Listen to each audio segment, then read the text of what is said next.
చదువుతున్నారండి relieve అయిపోయారా? చదువుతున్నాడు sir, degree చదువుతున్నారు.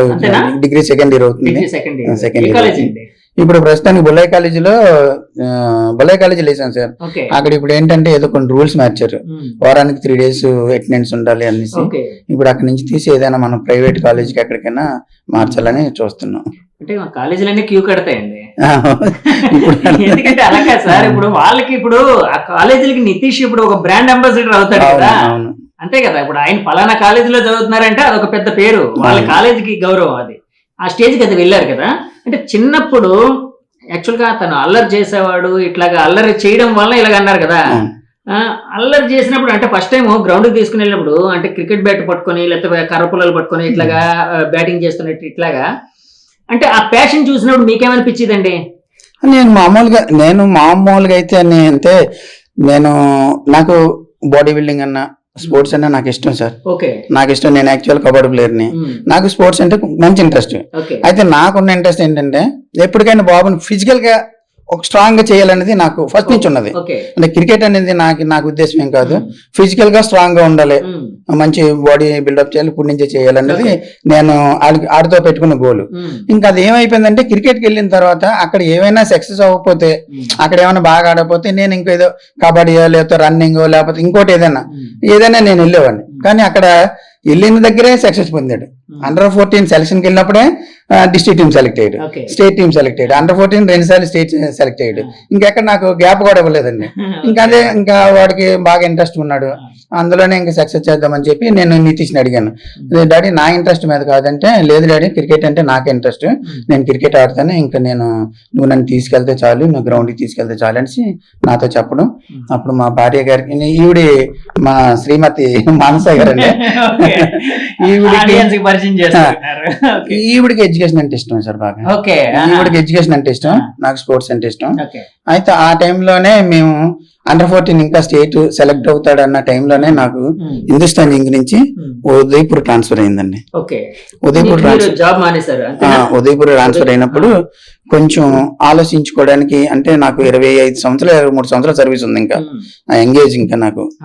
అయితే ఆ టైంలో నేను ఉద్యోగం వదలాలా, ఉద్యోగానికి వెళ్ళాలా అని కొంచెం కన్ఫ్యూజ్ లోని, ఎవరిని అడిగినా అబ్బాయి నువ్వు ఉద్యోగానికి వెళ్ళిపోతే మంచిది, 25 years అంటే ఇంకా న్యూ కొత్త జాబ్ లాంటిది కదా, వెళ్ళిపోతే మంచిది అని చెప్తే, అప్పుడు మా భార్య నేను ఎదురు కూర్చొని ఈవిడిని ఒప్పించాను, నేను ఉద్యోగం రిజైన్ చేసేద్దాం అనుకుంటున్నాను, అబ్బాయిని క్రికెట్ ఆడిస్తాను, నువ్వు ఎడ్యుకేషన్ చదువు కాబట్టి పాపని నువ్వు చదివించుకో, నీకు ఏం కావాలన్నా నేను చూస్తానని చెప్తే, ఈవిడ కూడా మరి మాట ఆడకుండా, అంటే ఈ రోజుల్లో ఎవరు అలా ఒప్పుకోవడం గ్రేట్ అండి. వెంటనే ఉద్యోగం మానేస్తున్నాను, కానీ ఇంకెందుకు మానేస్తావు, నీకు ఉద్యోగం ఉందనే కదా నేను చేసుకున్నాను అని ఒక మాట అని ఉంటే, ఈ రోజు నితీష్ కుమార్ రెడ్డి ఎవరో, ముత్యాల రెడ్డి ఎవరో, మీరెవరో, నేనెవరో ఎవరికి ఈ ప్రపంచానికి తెలియదు సార్. ఆ రోజు ఈవిడి పెద్ద మనసుతో ఒప్పుకోవడం, వెంటనే నేను ఇంకా ఆ రోజు నుంచి నేను రిజైన్ చేసిన దగ్గర నుంచి ఇంకా నితీష్ ఉదయం నుంచి సాయంత్రం వరకు ఎక్కడైతే గ్రౌండ్ లో ఉంటాడో నేను అదే గ్రౌండ్ లోని అక్కడే ఆడుతూనే ఉండేవాడిని. ఎందుకంటే వాడికి ఏం కావాలన్నా నేనే చూసుకొని, కోచెస్ కానీ వాళ్ళతో మాట్లాడుతూ, వాళ్ళతో చేస్తూ, గ్రౌండ్ బయటకు వచ్చిన తర్వాత అన్ని చేస్తూ, ఇంటికి వచ్చిన తర్వాత వాడికి ఏం కావాలనేది వాళ్ళ మదర్గా ఆవిడ చేసింది. గ్రౌండ్ లోనే ఏం కావాలి, గ్రౌండ్ కి తగ్గట్టుగా నేనేం చేయాలనేది నేను చేశాను. యాజ్ ఎ పేరెంట్ గా నేను ఏదైతే ఇండియా ఆడతాడు, IPL ఆడతాడు అనుకోలేదండి. నితీష్కి అయితే మాత్రం ఒక పట్టుదలండి, ఏదైనా అనుకుంటే సాధించడానికి ఒక మంచి పట్టుదలతోని ఈ క్రికెట్ లో వచ్చాడు. అది సాధించినందుకు నేను యాజ్ ఎ పేరెంట్స్ గా నేను చాలా గర్వపడుతున్నాను సార్. ఎందుకంటే కాదండి, ఇది చాలా తక్కువ మందికి వచ్చే ఇది కదండి, రెస్పెక్ట్ కదండి. అంటే ఒక ఫాదర్, ఒక ప్లేయర్ ఫాదర్, అంటే ఇండియాకి ఆడే ఒక ప్లేయర్ కి ఒక ఫాదర్ గా ఎంత ప్రౌడ్ గా ఉంటారో అంటే మిమ్మల్ని చూస్తే మాకు అర్థమవుతుంది. మేడం ఇప్పుడు క్వశ్చన్ మీకే, ఒక్కసారి మైక్ పట్టుకోండి. మేడం, నితీష్ చిన్నప్పుడు ఎగ్స్ ఇలాగ పైకి ఎగరేసినప్పుడు ఎన్ని ఎగ్స్ పగలగొట్టాడు చెప్పండి. ఒక్క ఎగ్ కూడా పగలదండి. పగలలేదు అంటే ఫీల్డింగ్ అప్పటి నుంచే బాగా చేసేవారు అంతేనా? అల్లరి చేస్తాడు కానీ, అంటే నార్మల్ గా నేను ఎక్కడికి బయటికి పంపించను నితీష్ ని. ఎగ్స్ తీసుకురానన్న షాప్ కి వెళ్ళి అంటే అది చూసేదాన్ని ఎలా తెస్తాను. లేదండి, అపార్ట్మెంట్ కి వచ్చినప్పుడు కొంచెం జాబ్ పోయిన తర్వాత అపార్ట్మెంట్ కి వచ్చాను. ఫస్ట్ లో జింక్ లో కూడా షాప్ ఉండేదండి తనకి, మాకు కొంచెం దగ్గరలో ఉండేది, పక్కనే ఉండేది. అక్కడికి వెళ్ళినప్పుడు మాకు విండోలో చూస్తే కనిపించేది అనమాట, షాప్ దగ్గర నుంచి రావడం. చూస్తుంటే ఈ 2 చేతుల బాల్స్ ఎక్స్ పెట్టుకుని ఇలా ఇలా ఎగరేసుకుంటూ వచ్చేవాడు. నువ్వు ఎక్కడ పగలేస్తాడు ఎప్పుడు ఒక ఎగ్గ కూడా పగలండి కరెక్ట్ గా తీసుకొస్తాడు. సో అప్పుడు చిన్నప్పుడు చేసిన ఆ ప్రాక్టీస్ ఇప్పుడు ఆల్రౌండర్ గా మారడానికి కారణం అయిందంటారు. ఏమో చెప్పలేం కదండి అది. నితీష్ ఫస్ట్ బ్యాట్స్మెన్ గా ఉంటూ అండర్ 16 లోని ఏదో హిమాచల్ ప్రదేశ్ మీద అంటే ఏ స్టేట్ నాకు గుర్తులేదు కానీ ఒకే ఇన్నింగ్స్ లో 400 రన్స్ కొట్టాడంటే నిజమేనా?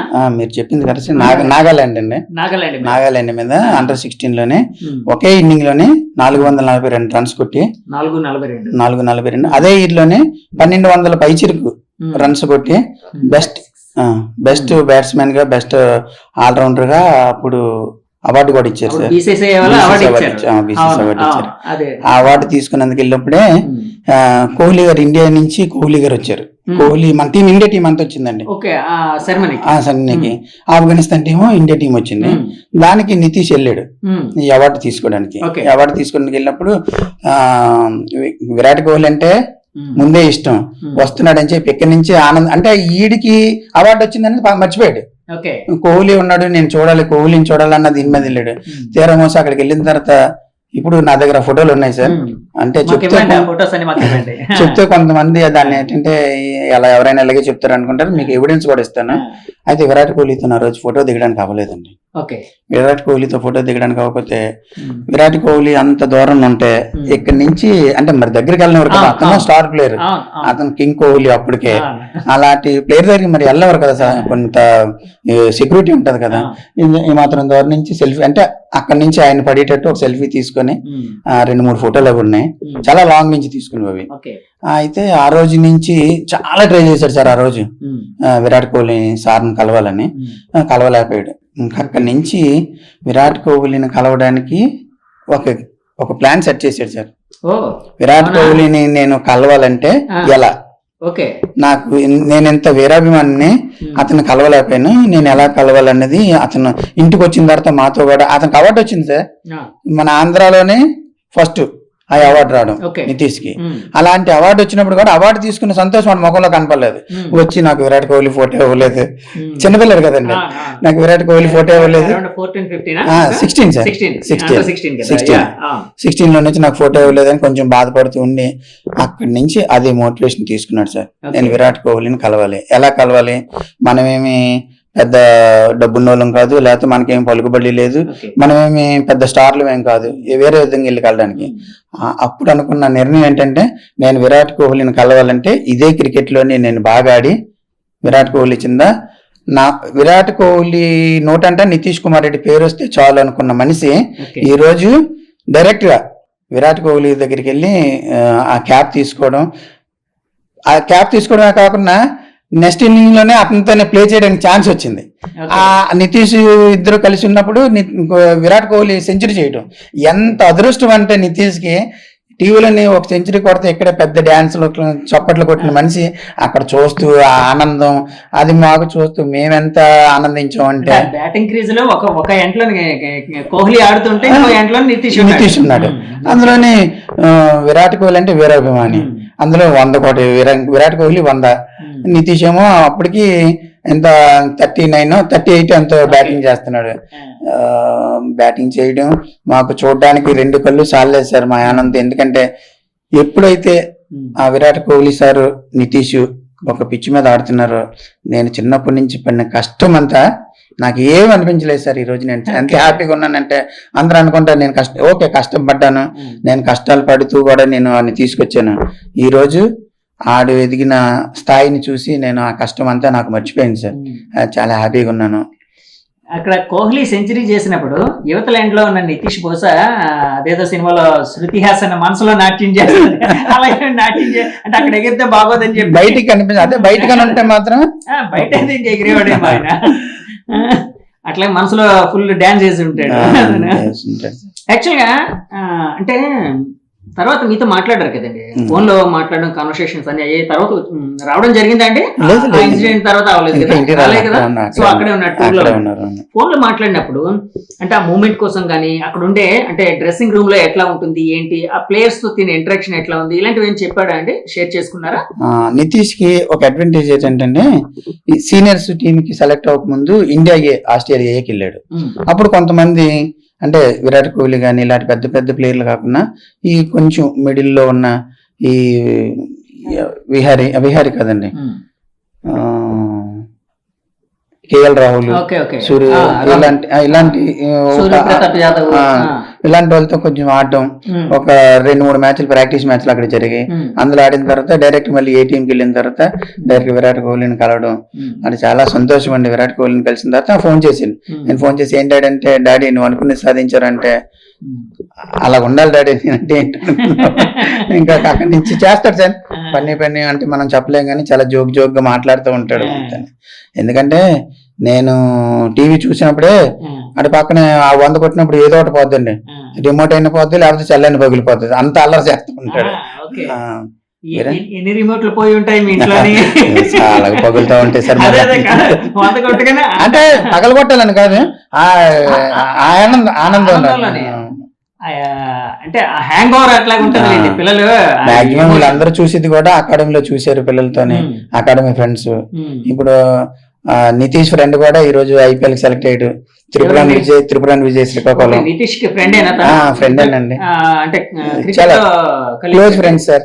ఇప్పుడు వీళ్ళంతా ఒక బ్యాచ్, మన నితీష్, గుంటూరు రషీద్, త్రిపురాన్ విజయ్, వీళ్ళు ముగ్గురు ఒకే ఇయర్ అకాడమీ చేశారు వీళ్ళంతా.